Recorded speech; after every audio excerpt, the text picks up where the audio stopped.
Hi, everyone, and welcome. We're going to give it just 1 second as everyone comes in. Rovi, can you see my screen? I can see it. Okay, perfect. Well, hi, everyone. Welcome to our third webinar of the year. I personally cannot believe it's March. I don't know where the months are going. Welcome to our presentation today. I'm Becca Wright, your host from CTN. CTN offers these monthly webinars on a wide variety of topics, and we're really excited about today's. Our topic today is neuropsychology and the aging. We have two researchers from UT Austin, from the Dell Medical School there. The research is headed by Rovianne Tindaan and Cecilia Zuniga. And let's go through just a couple of other things before hopping in. At the end, we're going to give away actually to several folks. We will give away a free enrollment in one of our courses. It's appropriate for today. It's Digital Equity in the Aging. It's a $300 value. But before we hop in, we just wanted you to see this QR code that will take you to all of our online courses that tie in digital equity with a wide variety of focus areas. And aging is one of those. We also have healthcare, libraries, teaching, and management. So if you want to check out more about those online classes, please just snap that QR code. Today's speakers are, I'm going to give you their nicknames. It's how I'm used to emailing them. We have Rovi Tindaan, who's the clinical research associate at the Dell Medical School in UT Austin. And we're joined by Cecilia Zuniga, who is a neuropsychology psychometrist. And Ceci, I really want to hear what that is. Those words sort of make sense to me, but not really. And so we're curious about that. At the Department of Neurology, there at the Dell Medical School in the University of Texas, Austin. So without further ado, I'm going to stop my share. I'm going to turn it over to Rovi and Ceci. And before you share your findings and some of your focused insights with us today, please tell us a little bit more about what you do and about your research. I also want to take this time to welcome everyone who's been joining during this introduction. And we are going to monitor the chat. So please feel free to be active in the chat. Ale and I are going to try to keep track of it for questions and comments and try to address those as we can. So without further ado, Rovi and Ceci. Awesome. Yeah. So I'm going to go ahead and share my screen now.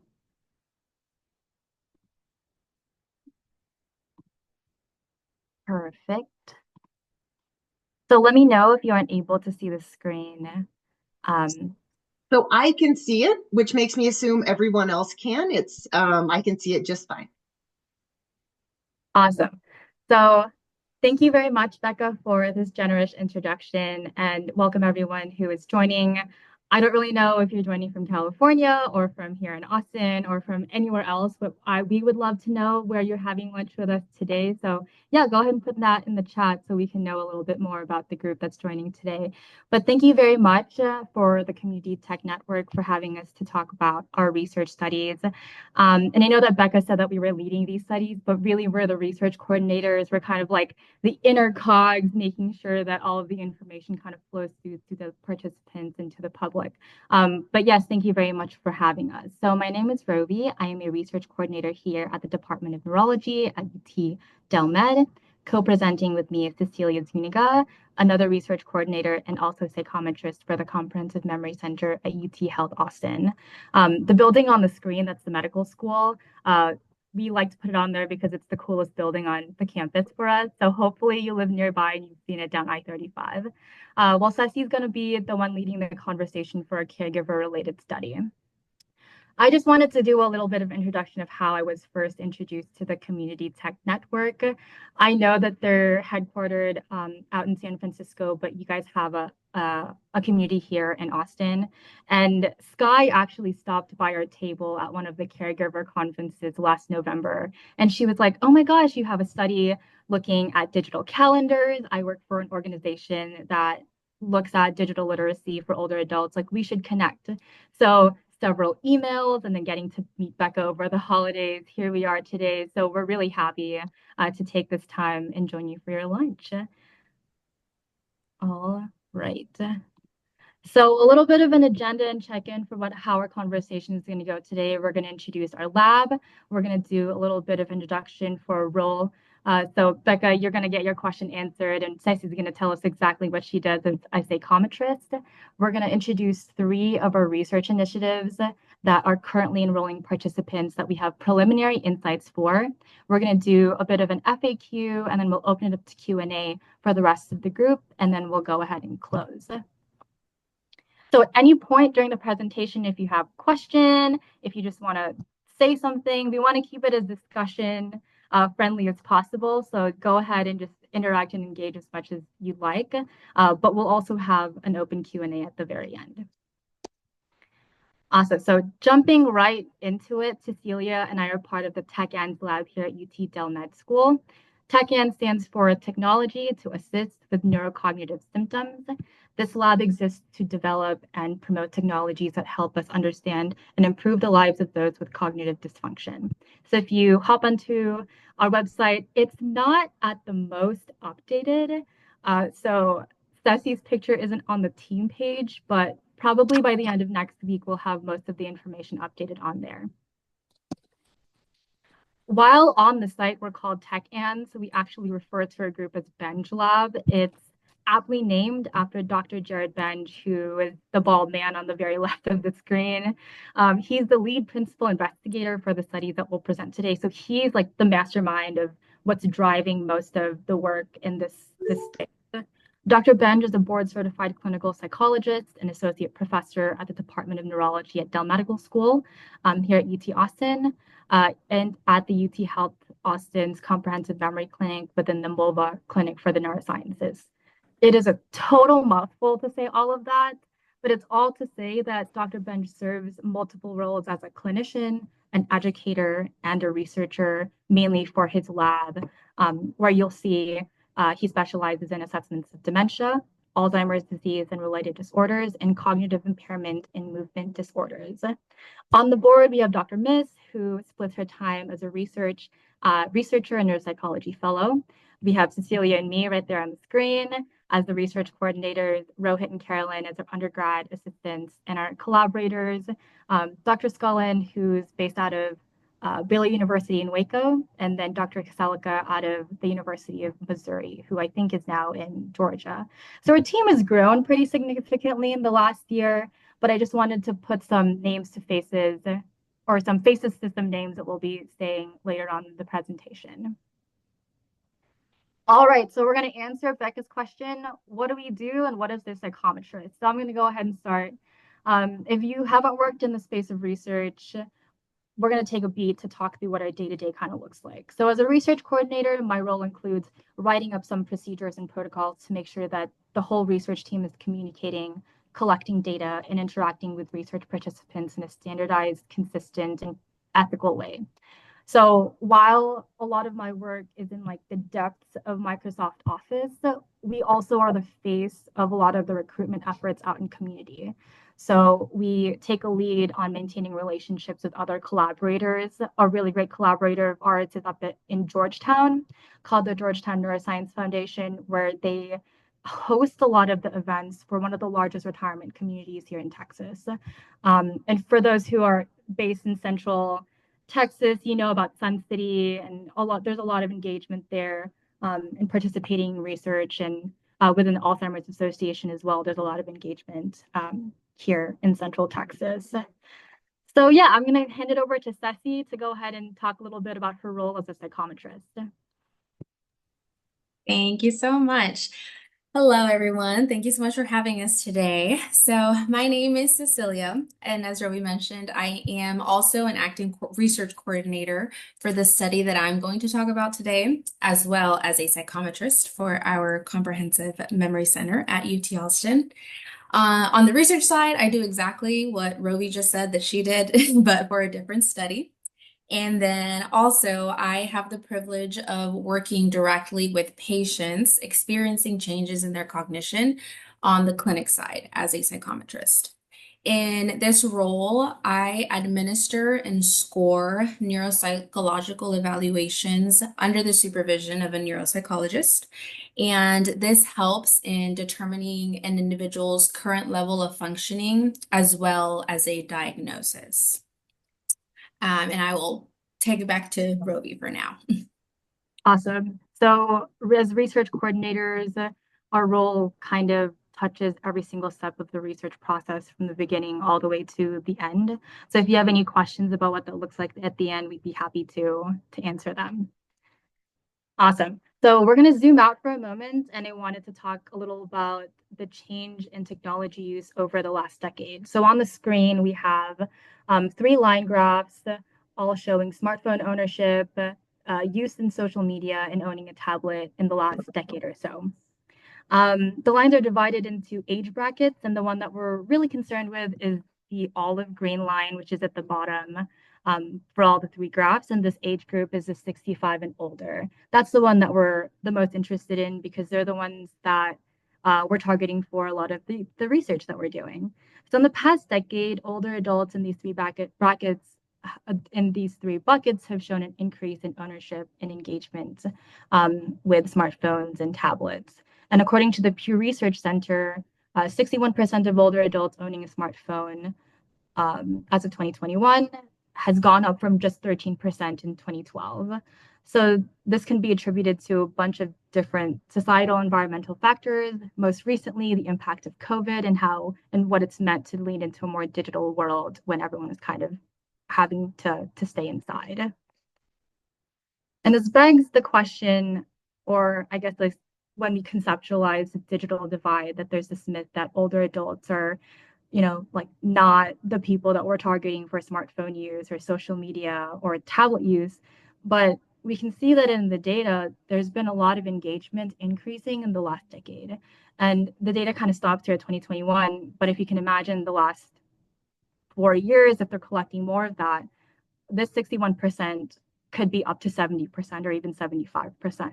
So this rising trend has spurred a motivation to learn about what this means for those who might be experiencing cognitive decline and how we can engage with technologies to improve the lives of older adults. Which leads us to our very first research study that I'd like to go over. It is our paper versus digital memory strategy, the memory support study. So like Dr. Bench loves to say, this is the battle royale between paper calendars and digital calendars. So this team is trying to learn between the two, which can better support older adults who are experiencing memory changes and how these tools can help keep track of their day-to-day routines.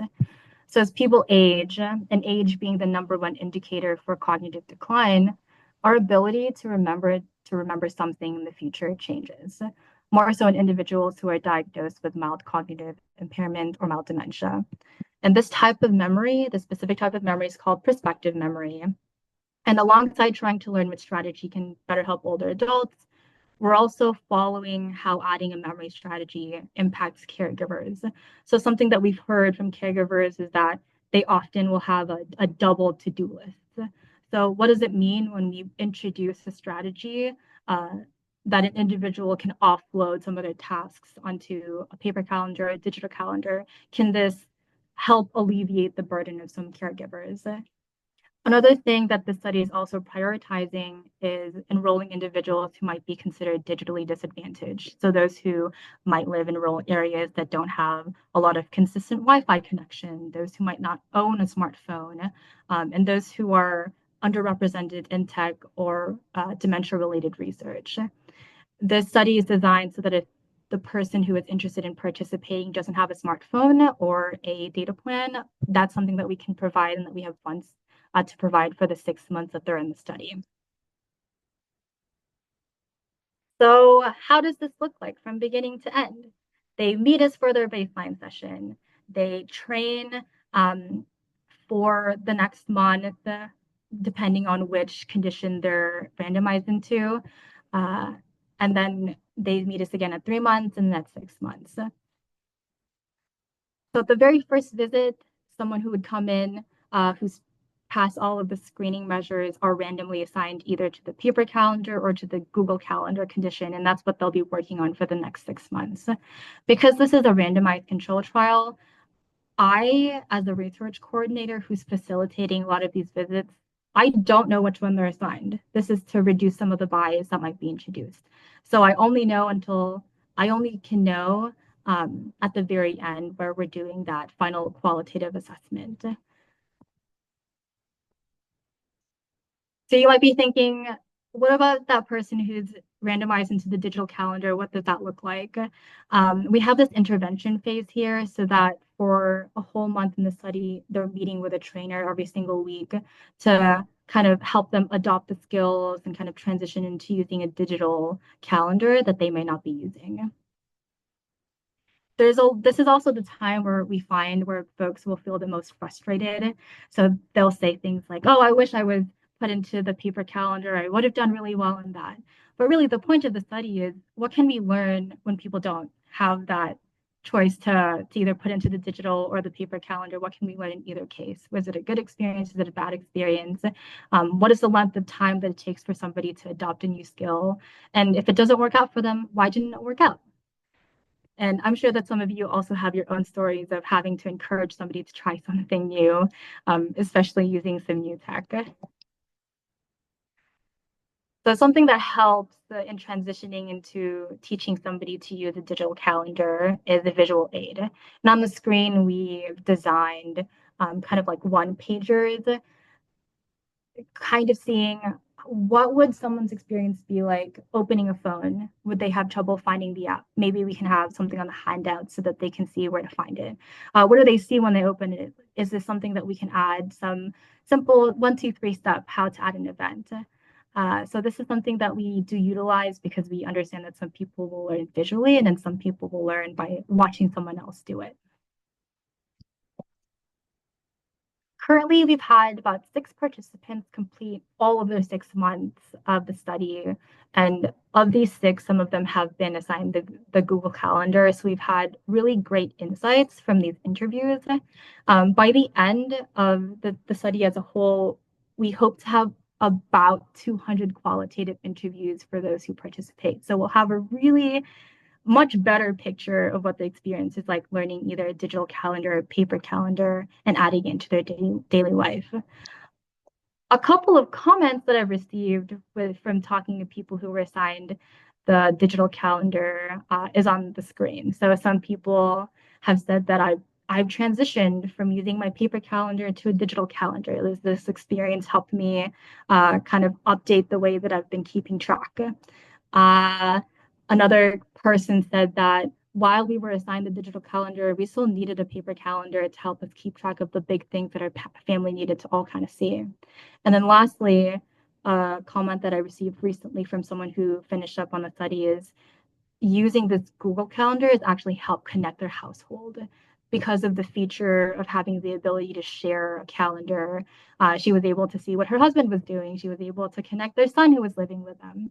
So we've had a lot of really great insight for those who are learning to use a new skill and kind of adopt it into their day-to-day routine. Something that I found fairly common among the people I interviewed was when they reflected on the time that they were assigned the Google Calendar to the time where they were saying goodbye to me at 6 months, was that there was a pretty big learning curve. A lot of them were hesitant. A lot of them were like, oh, I'm not going to be good at it. I don't know how this is going to fit into my life.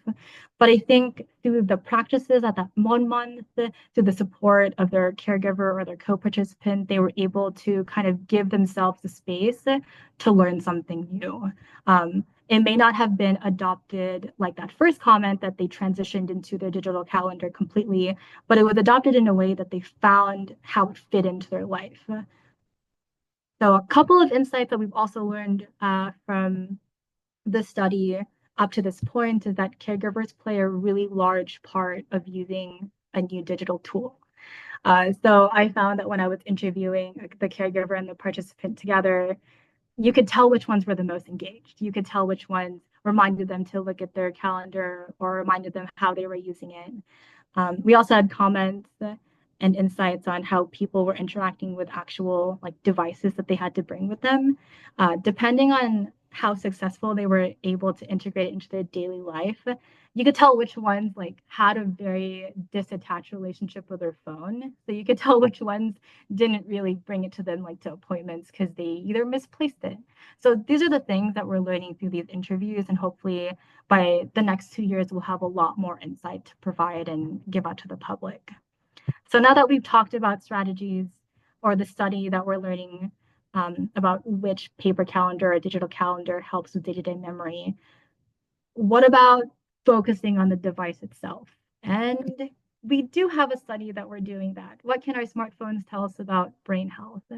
So this is the Cognitive Health Assessment Digital Biomarkers. It's also a mouthful. I like to call this the app study. This is a study that Dr. Benj is leading with a few engineers that designed this app to collect or to kind of filter out all of these passive data that our smartphones and our smartwatches are already collecting. So I'm sure that a lot of you know that your smartphone and your smartwatch collect information from you, even if you don't want it to. It collects how fast we're typing on our phones. It collects information how quickly we're walking, how many steps we're walking. Because these devices already collect all of these things passively, the researchers for the study wanted to ask, like, well, can we learn anything from this data? Like, how can we use this data to identify changes with those who are experiencing cognitive decline? And can this data tell us anything or identify if cognitive decline symptoms are starting in someone? So I'll hand it over to Ceci to talk about the different phases of what the study looks like. Totally. So this study, you can think about it in 3 phases. So in the first stage, this is where the smartphone and your smartwatches are collecting the data that they're already collecting. So this is how we're gathering this information from the way that you're interacting with those devices, as well as the environment around you. In the second phase is where our researchers are collecting, they're organizing, filtering through all of that passive data that was collected in phase 1. And then in our final phase, this is where a more involved process of fielding out patterns and assessing how the data could potentially be used to forecast disease, hence the name that it's a digital biomarker. Back to Rob. Sounds great. So because the study has been going on for a little bit longer than the other ones, they do have preliminary data to share. So on the screen, we have these beautiful violin plots, and I love these plots because they look like stingrays instead of violins. And I wanted to highlight one of the top left corner where it says mean character key hold time. On the screen is the blue shape on the left side, indicating those who screened cognitively normal. And then on orange on the right-hand side, those who screened as having mild cognitive impairment or mild dementia. So this plot is showing the mean character key hold time, which essentially is how fast someone is texting or typing. So in this sample, we can begin to see a difference between the two groups who are experiencing some impairment, that they're showing slower typing speeds. And the researchers who are leading this are really excited because they're able to see the changes already just from the preliminary findings. But after the next 2 years are up, hopefully they have a more clear understanding of how big those differences are. But even in these preliminary findings, that there is already a difference that they can see. So now that we've gone over the study battling 2 strategies to help memory, and then one that uses our smartphone sensor data to tell us a little bit more about how cognitive decline may begin, how about caregivers? What's the role in the digital space and in this research space? So I'm going to let Ceci introduce the last study geared specifically on caregiver insight experience and their knowledge. Thank you. Yes, so this study, this is one that we just kicked off in January and that we very recently started recruiting for.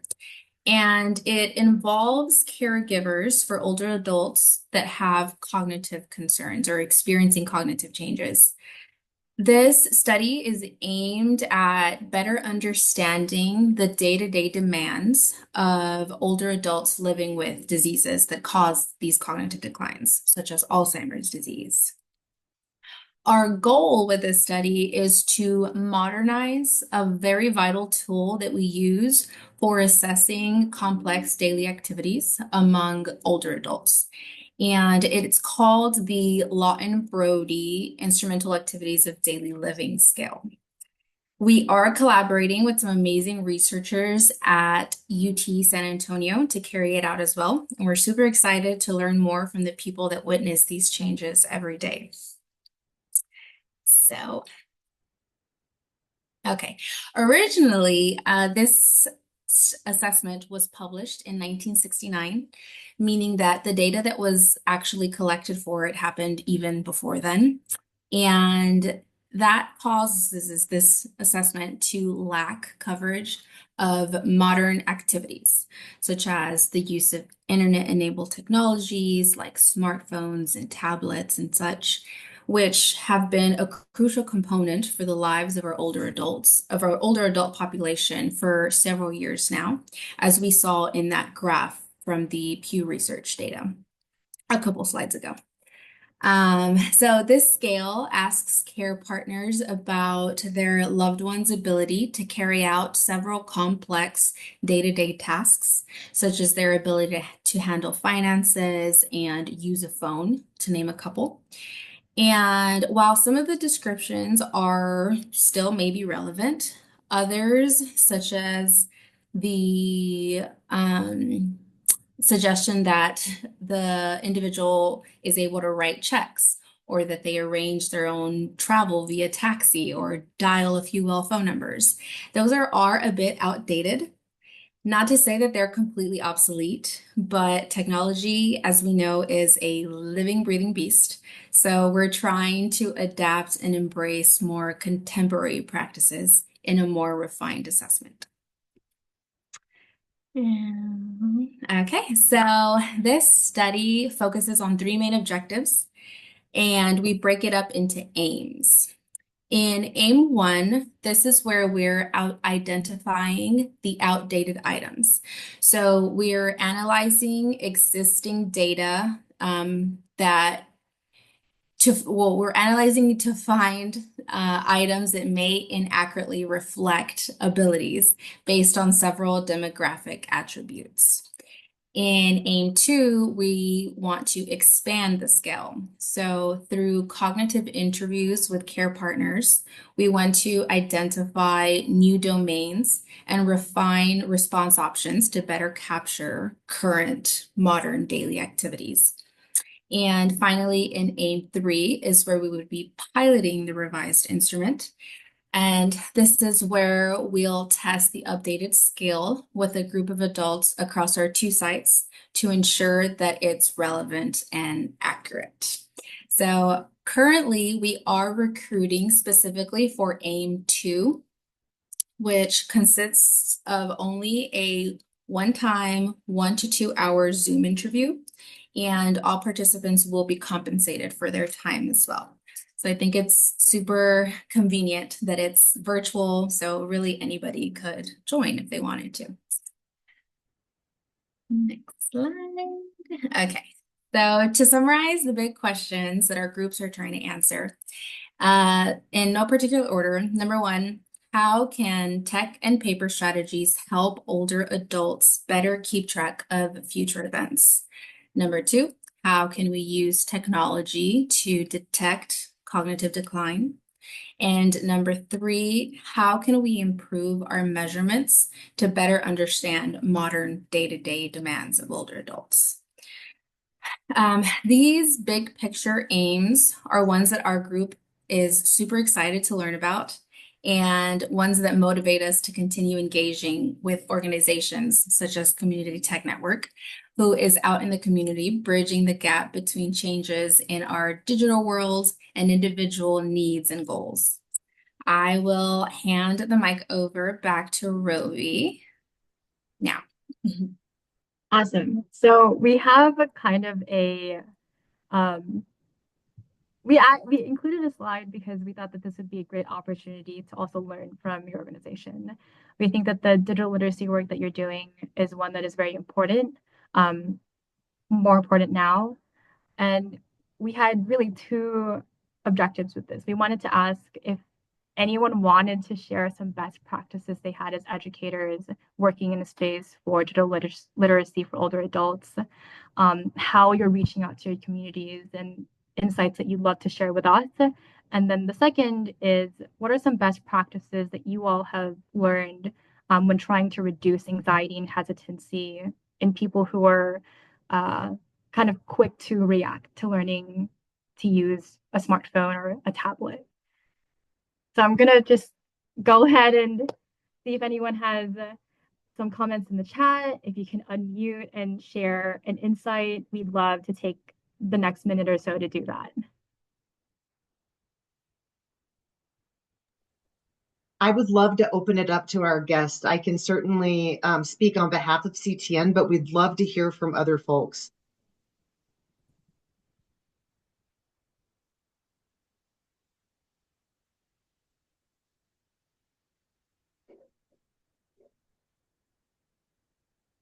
As we're waiting, some might be typing in the chat. I can chime in on behalf of CTN. You know, the older population and aging folks is one of the main populations we've ever worked with in our 17 plus years. And this is something that we all have in common. Actually, we're all in the process of aging right now. And a couple of the things that we specifically address in the courses that we develop is a few things. Meeting older folks where they are. One of the things in looking at the research that you're doing is very practical skills that would help anyone. Here's your calendar. Here's how to integrate with your family and friends. Here's how to keep track of your activities. All of those are extraordinarily practical. So they give agency to what the person would want to do. They're not just unrealistic tasks. And I think that that is something that's important. I would love also, I'm seeing a couple of comments, and Isaac, I'm going to raise your question as well. But I'd love to hear from Briandy and then also Josie and other folks too, please. Briandy. Hello, thank you. I came in late for my exercise class, so I want to be sure that I'm understanding what this program is all about. It's basically a research program for people 65 and older doing research on paper versus digital memory evaluations. And the different aspects of it require like a 4-week commitment, a 3-week commitment, 3-month commitment, and a 3-month follow-up and a 6-month follow-up. Is all of this digital? Because from what you're saying, you're out of Austin, Texas. Is that correct? Hi, Brandy. Thank you so much. Yes, so the first research study that I talked about was our memory support study. And you're absolutely right. That one is a 6-month commitment, unfortunately in person. So if you're not based in Central Austin, it might be a little difficult for you to participate. But for this study, those who pass the screening either get placed into a digital calendar use or a paper calendar use. So like a flip of a coin, you're going to be assigned either the paper calendar or to use your smartphone calendar for the next 6 months. And we'll kind of be following that journey for that participant and see what kind of things we can learn about how they're interacting with either a paper calendar or a digital calendar. Does that answer your question? Yeah, so you basically are just collecting data in these specific areas for your research. Yes, that's correct. So we're trying to learn a little bit about how people are interacting with these two methods that have already a lot of support behind them. Question about the digital calendar.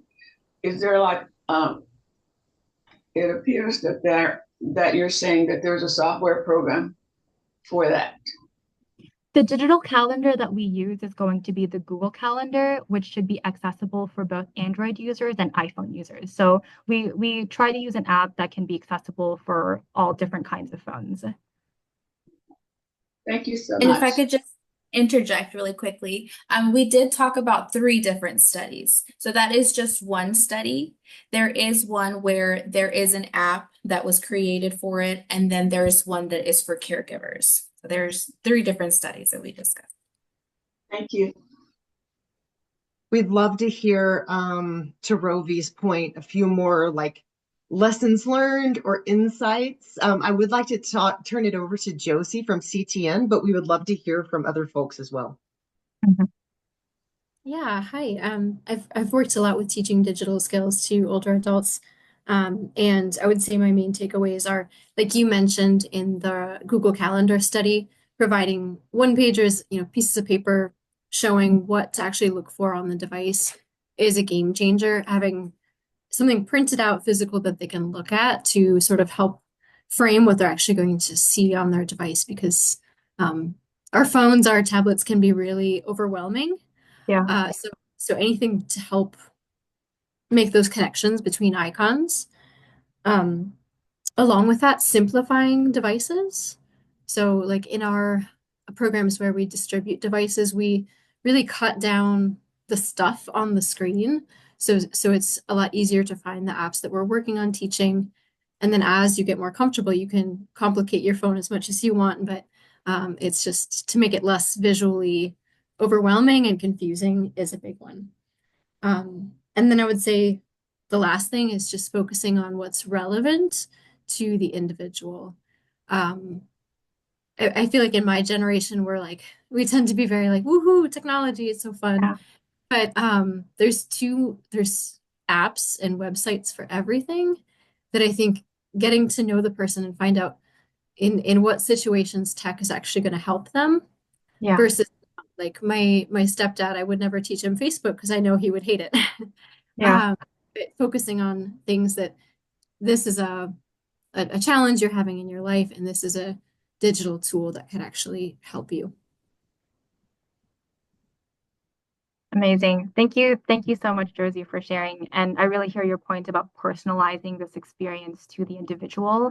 I think that's kept a lot of people engaged. And for that first study I was talking about, that memory study with the Google Calendar and paper calendar, there are goals that we ask for them to name. Like, what are some things that you'd like to remember better for the next 6 months? And we kind of ask that at different time points, and it personalizes that experience so that they can integrate this tool, however, whichever one it may be, to better fit into their life.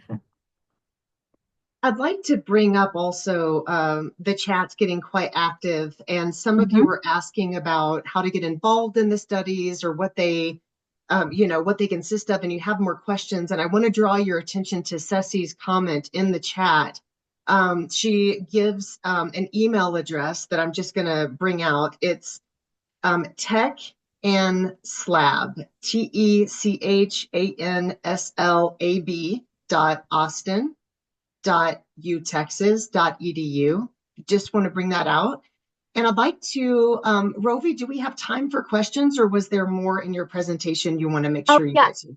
So we have some frequently asked questions that we wanted to go ahead and address.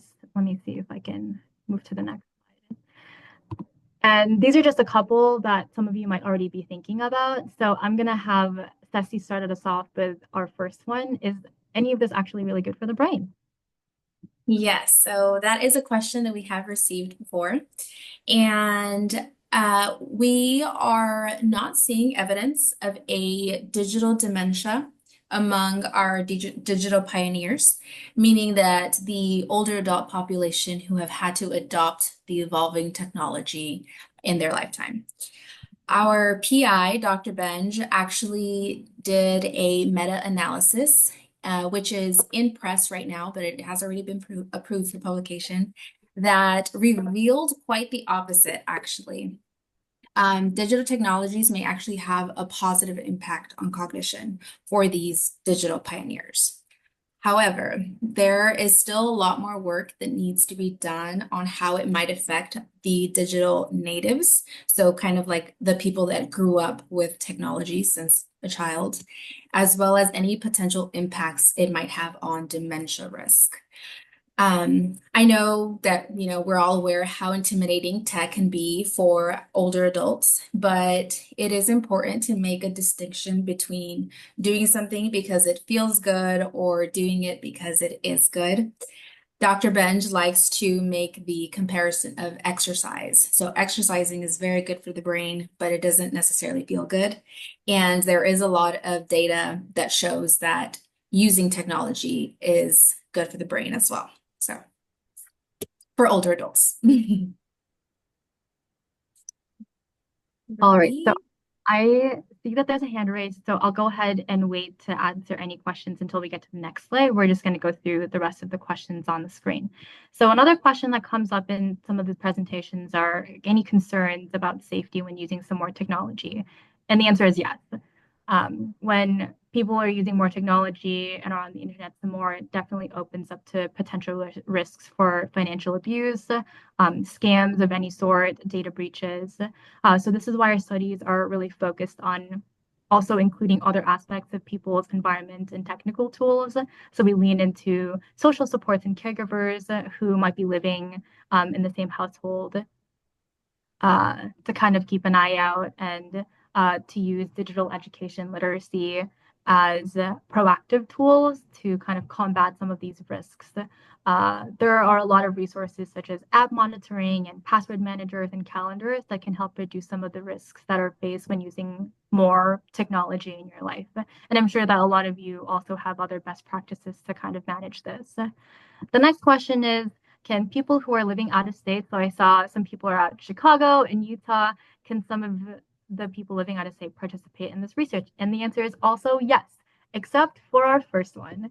So the memory study, the one that's for 6 months, unfortunately, some of those visits you'll have to come in person for. Some of the activities we have to do in person. However, if you live here in Austin, up in Waco, or near Temple, Texas, definitely reach out and we'll see if we can get you screened for one of the studies. But the other two, including the caregiver study that Ceci is leading, and then the app study with the digital biomarkers, those can be done virtually. Everything can be done through Zoom, and they don't take 6 months. I think they take a couple of visits. So those two, if you're living out of state and you're interested or know someone who's interested, those you're eligible for. The next question is a pretty recent one. How has the recent changes in the federal level impacted research?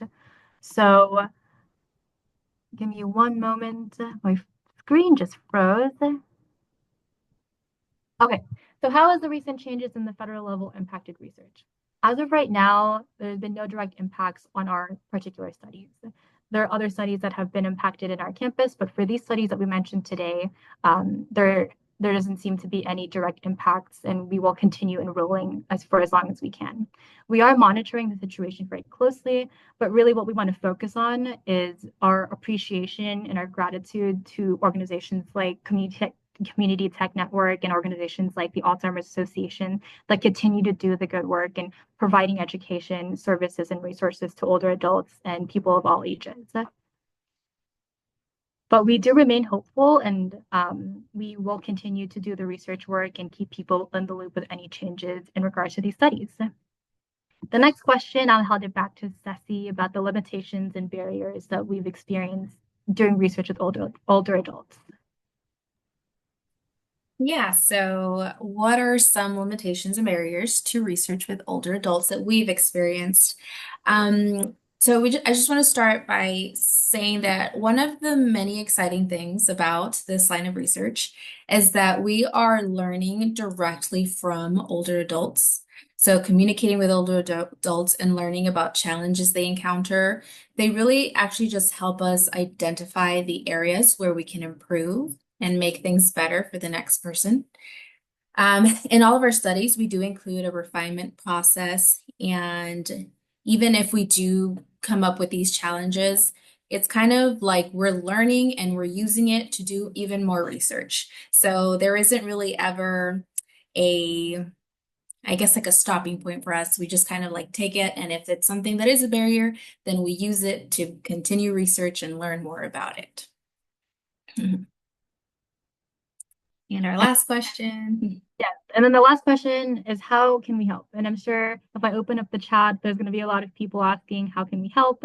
This is one that we love to answer because there are so many ways individuals and caregivers and people who work in this line of work and research can get involved.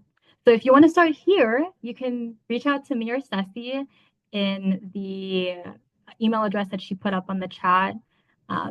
It's also going to be flashed on the slide in a couple of minutes. But you can start here and you can ask us any questions you have about research. And if you're interested, we can get you assigned to the one that we think would be the most appropriate. We also have several links that Becca will include in the post session. That includes the clinicaltrials.gov hosted by the NIH. That's a website that people really love to go to kind of filter out research studies that are happening in their area. The Alzheimer's Association also has one called Trial Match. So if you're working with anyone, or if you yourself are interested and curious to know what kind of research is out there, am I eligible for any? And you can use those two resources to kind of get the ball rolling and see what's out there for you. But yeah, I know that we only have a couple of minutes left, so we'll go ahead and jump straight into any questions that you have, Becca, or anyone in the audience. We can probably take one or two.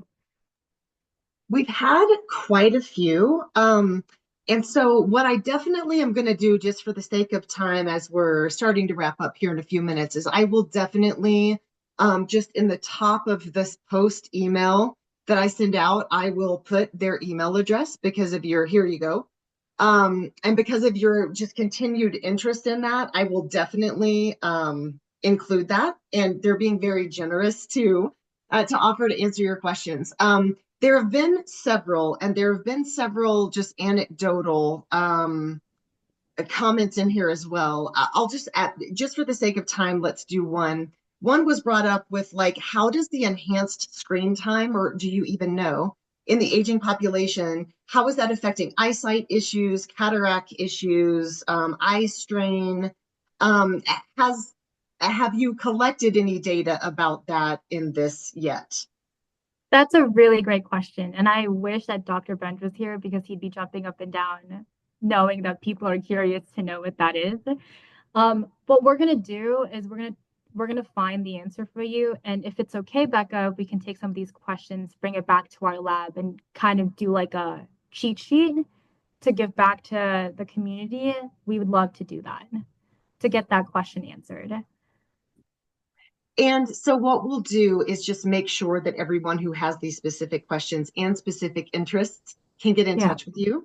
So since we can't address all the questions, let me just ask this to you, Rovi and Ceci. Last thoughts before we do final announcements. What is one thing that is particularly meaningful to you right now, or insightful to you right now about the research? Big, small, what is something meaningful to you? I'll go ahead and start. I've been working with older adults for about a year and a half now. So my background is in public health, and I mainly work with adolescents. And a really great experience that I've had with a lot of our participants is their desire to help the next person. And I think that when they express that they have a lot of anxiety with the new diagnosis, or they have a lot of anxiety for the uncertainty of the future, something that they come back to, and it's a lesson to me every single time I talk to people, is that even though they don't know what's going to happen, they want to make it better for the next person, so they get involved in research. And I think to the core of a lot of research, that's what it gets back to, trying to make it better for the next. And that's a lesson that I love to keep, especially when there are so many things that are uncertain. And I think it's a good lesson to continue. Yes, I second that. And also, I think just being part of a research team that cares so much about what they're doing. I don't think I've ever met somebody as passionate as Dr. Benj about the studies that he's doing and the people that he's doing it for. Personally, my grandmother had Alzheimer's when she passed away, and it is something that I'm also very passionate about. And to be able to help others and maybe, you know, to some end, find something that's going to really stop that in its tracks, hopefully. But for now, what we're doing, I think it's great work.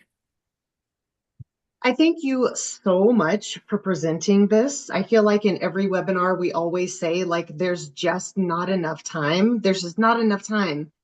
But particularly in, just sort of our challenging times right now, just politically and so much chaos and so much confusion sort of floating around about research initiatives.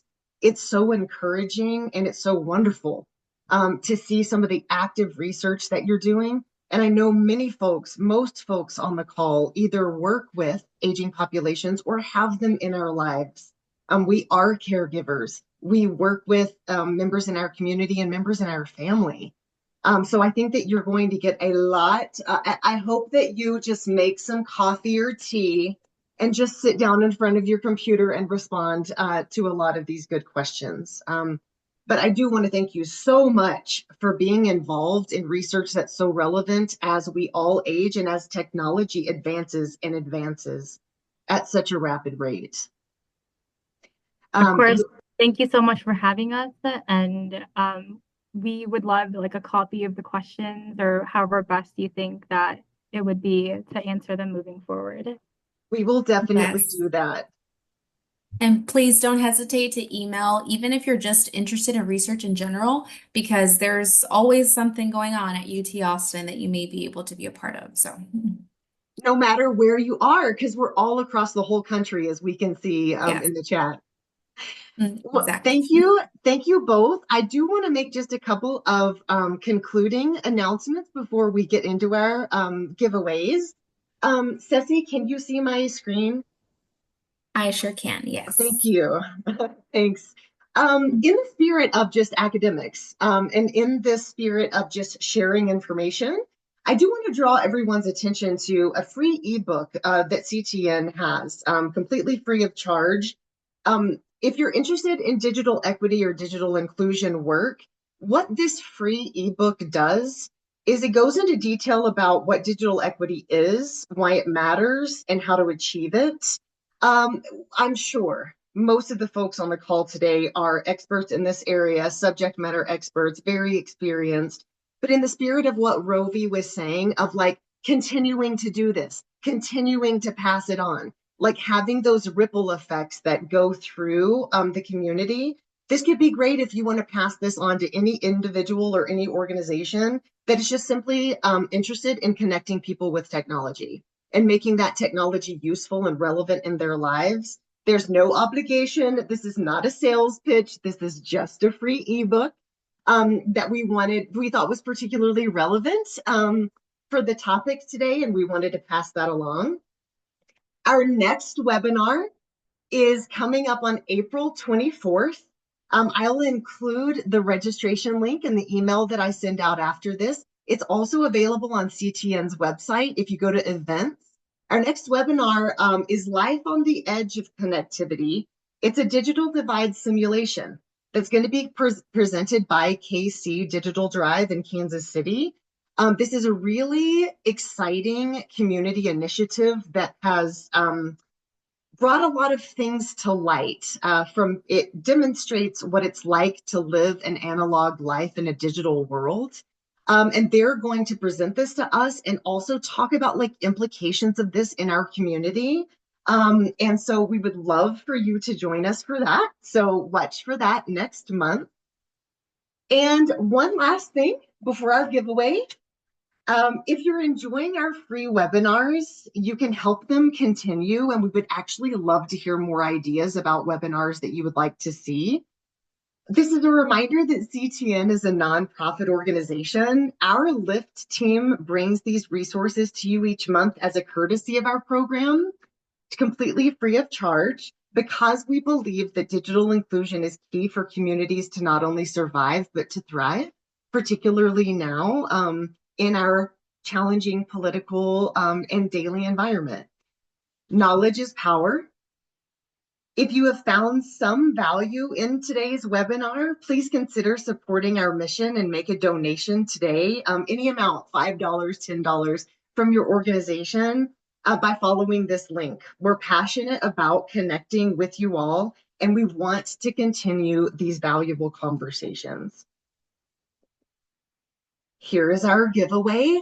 We do randomized drawings during the presentation. What we're giving away is a $300 value. It's an online course called Digital Equity and the Aging. It addresses a lot of the cognitive issues and a lot of the agency issues that we've talked about today, about working with aging populations with respect to how they choose to work with technology, with how technology can actually enhance their lives. And as today's insights have shown, just a little bit of that challenge, just a little bit of that engagement can have very positive cognitive effects, or it can even reveal some areas of cognitive decline that can be so personally helpful. So what we cover here is teaching strategies, how to help support folks, what potential barriers are, how we can play a role as digital navigators and as caretakers in addressing and overcoming some of those barriers.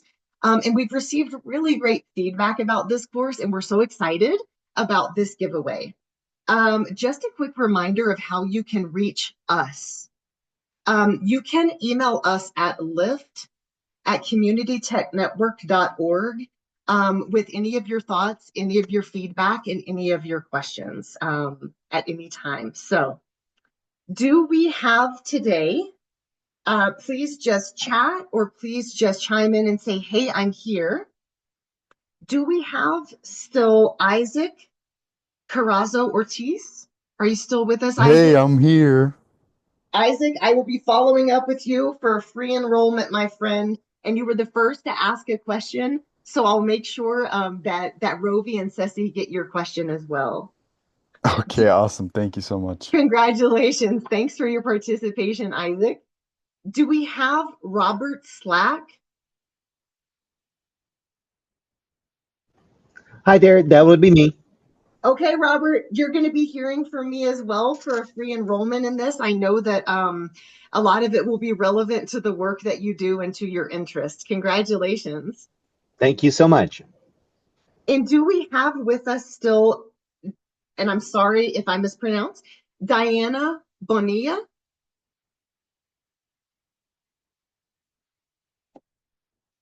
Diana Bonilla?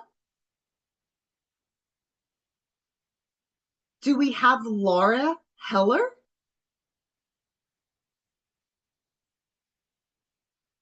Is Laura Heller still with us? Yes, I'm here. Oh yeah. Yay! I wish I could do confetti, but I do jazz hands instead. There you are. Thank you. Laura, thank you for your participation, and I'll be following up with you as well. Congrats. Thank you so much. Well, everyone, that moved so fast. A very special thank you to UT Austin, to the Dell Medical School for these ongoing research initiatives.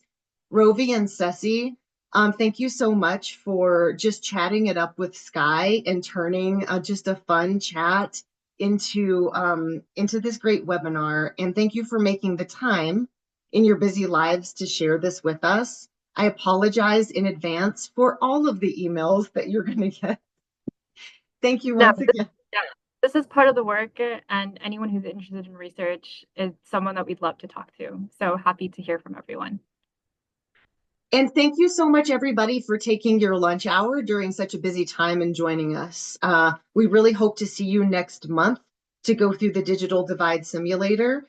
Please contact lift@communitytechnetwork.org with any of the questions or comments that you have. And thank you for the work that you're doing. Everybody enjoy your week and the upcoming weekend. Thank you. Thank you so much. Bye.